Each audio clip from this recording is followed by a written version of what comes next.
Howdy guys and gals, Mikey V here with another hunt. This time we're going to be going through some pennies in the search for copper and valuable pennies.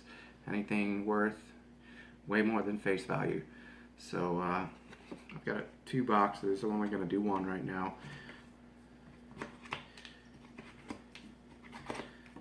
I've looked at the enders. There are some interesting ones. There's two that I can tell right off the bat with the 2009s on the end. Looks like two different varieties.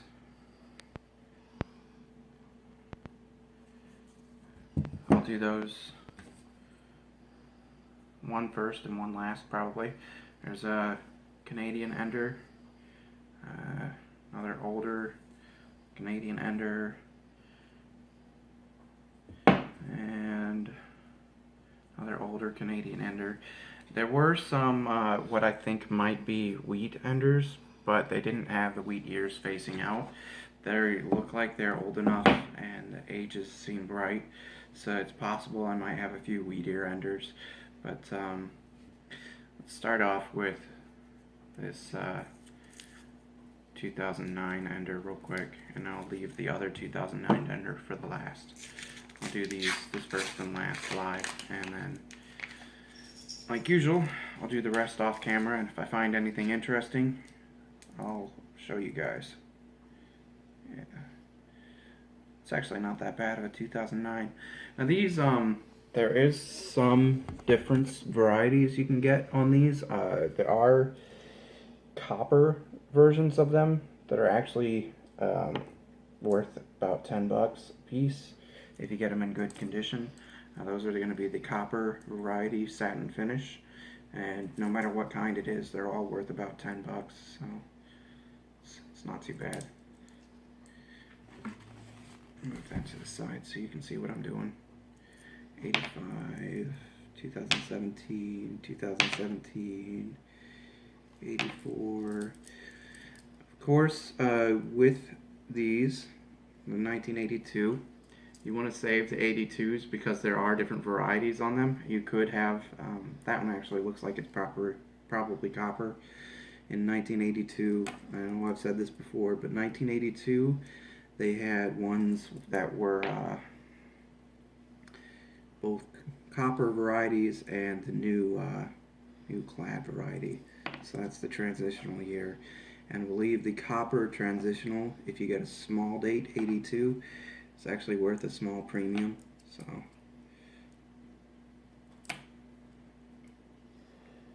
and another 1982. It's not as nice though. And as always, the trusty list written down for what we're looking for. It's a pretty nice looking 78. I'm gonna set that off to the side. It's usually not much in the first roll.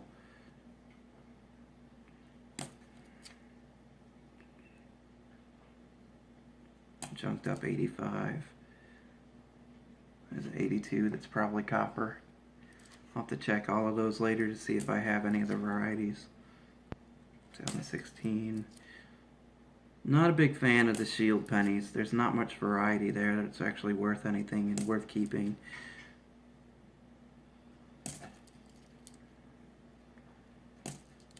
There's another 2009. Let's set that aside. It's another 82. Again, the best way to tell if your 1982 is going to be copper is to take it on a scale and weigh it. The, let's see, I wrote it down. Copper weight is 3.11 grams and the clad weight is 2.5 grams. So you'll know instantly once you put it on the scale whether you've got a copper or a clad. You can usually tell just by the look though. Solid copper penny looks a lot different than the modern ones.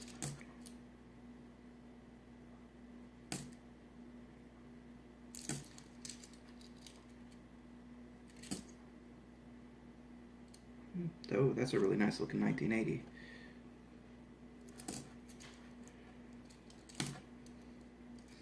It's a Canadian 1963 young head. That's old Canadian copper. I usually save those. It's kind of neat.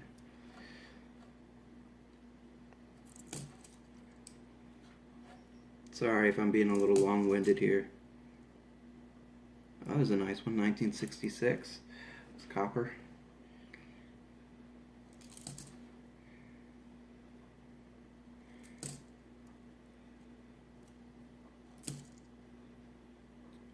$2005, $98. Yeah, nothing really. Just a bunch of copper and some nice looking 82s and a young head. But I'll get back to you if I find anything else. We have our first Wheatie of the box. It's a 1944 D. There can be a variety on this that's a 1944 D over S, but unfortunately this one is not one of them. But it is our first Wheatie, so there we go. We have our first Canadian bird scent, which is much more common up here in Michigan, but you can find them anywhere. There apparently were 2 bird scents in that roll. Alrighty, we're off to a pretty good start so far. It's Wheatie number 2. It's a 1956 Denver, which unfortunately, as far as they go, is not worth all that much, but it's still a Wheatie. So 2 Wheaties in one roll. It's a 1951 Denver. Alright, we're on to Wheatie number 4. It's a 1946 D. It's not bad so far. Alrighty, Wheatie number 5. It's a 1955. Unfortunately, this one is not the double die variety. It's just a regular 1955 Wheatie. But it's still a Wheatie. We got Wheatie number 6. It's a 1953 S. Pretty good shape. Alright, we are now up to Wheatie number 7. This is a 1944 plain. So we're down to our last roll. This is the only other one that had a 2009 ender. Honestly, I have so many of the 2009s that I'm probably not going to keep them unless they're the copper variant or the copper satin variant, so it's worth a little more. So what I do when I get a 2009 penny is like with this one, I'll take it, I'll weigh it to find out if it's copper. 2.6, so it's not copper. So I can just go in the pile with the rest of the ones to go back to the bank. I've got enough 2017 Philadelphia pennies that I don't need to be bothering to pick these out anymore either. 14. So I've just been throwing them back for anybody else that wants them.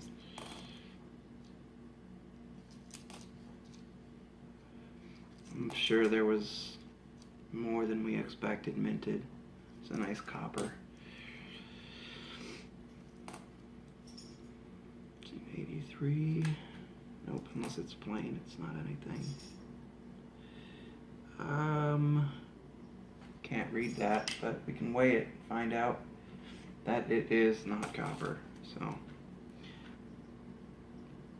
it's another thing to do with the ones you can't read the dates on. You can just weigh them and find out whether it's copper or not.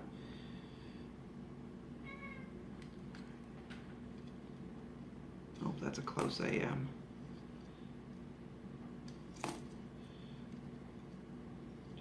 2002, 2006, 2011, 2012.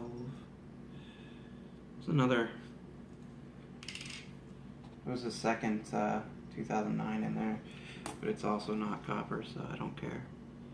There's another copper 72.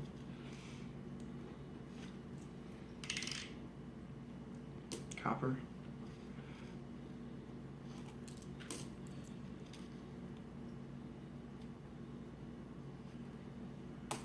Can barely read the date on that one. 2017 D. 1981, that's copper.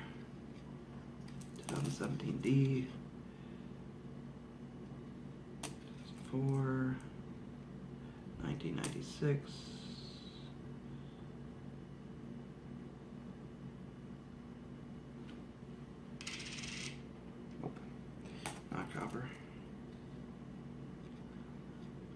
1980.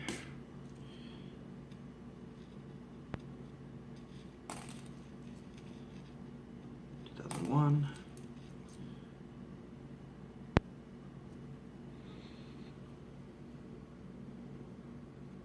Huh. Really beat the heck. 1990 something.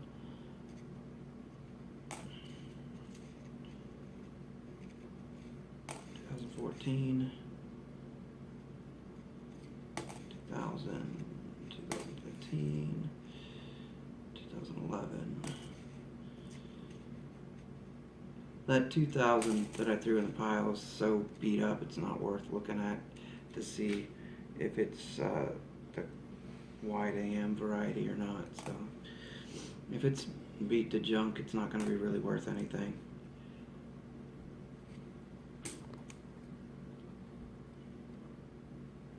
Oh, I can't even read that one. Decent chunk of copper in this roll, at least.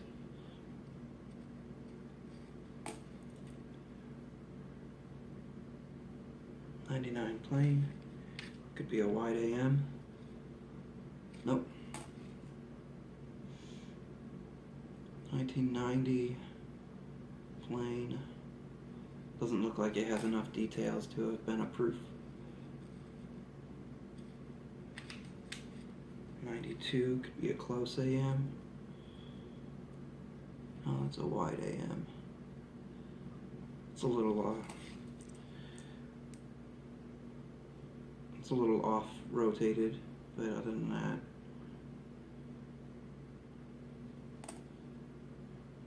nope. Nothing really worth noting in there other than a bunch of copper. So, roundup time. Alright, so it's time for the wrap up. We got a whole bunch of copper, but we're going to start over here with the Canadians. That's all Canadian copper. There's like one or two young heads in there, but most of them, there wasn't any King George, so those are just going to all go into the copper bin. There's two bird cents, 1970S and a 1971S. I haven't actually gone thoroughly through all the copper to see for certain whether or not there's any other S's. There's another pile of copper over here as well. Here's all the really nice looking coppers. This one, maybe you guys can help me out on that. We think that may have been a 1990 no S proof at one point because it has a bit of a satin finish to it. It's really nice looking. It's got some gloss. So it's possible that that's a 1990 no SS. If I could get some input from you guys. All 7 of the wheat pennies here. And then the really weird ones. Let's see, some odd wear patterns on that one and that one. And some interesting toning on some of them. Let's see. Just some interesting toning on most of them. There's a Canadian one here that appears to have been hit by something because it's got a dent inside of it. It's kind of concave. You can see just looking at it straight on that it just doesn't look right. It's definitely bent, but it's copper, so it'll just go in the copper pile. And then all of the 1982 copper pennies. I have 36 1982 plain copper pennies and 24 1982D copper pennies, and some of them are actually pretty nice looking. Yeah, it looks like most of the nice ones are the 1982 plains, though. It's like there's maybe like 2. No, yeah, it looks like there's only one really nice 82D, and the rest are 82 plain. And giant pile of coins going back to the bank. Another giant pile of coins going back to the bank. And then the box for next week. Not too bad, 1 box and 7 wheat pennies. I think that might actually be a record for me. Alrighty guys, as always, if you like the video, go ahead and click the like button. Subscribe if you haven't already. If you are subscribed, make sure that that bell is ringing. That way you'll get notifications whenever I upload a new video, and I upload at least once a week. sometimes I do little vlogs throughout the week as well, and shout outs. And comment if you feel like it. I did ask a couple of questions on this video, asking for some input, so that would be helpful. If you have any insight as to the coins that I was asking about, go ahead and leave a comment below. Anyway, I will catch you guys on the next one. Mike V signing out.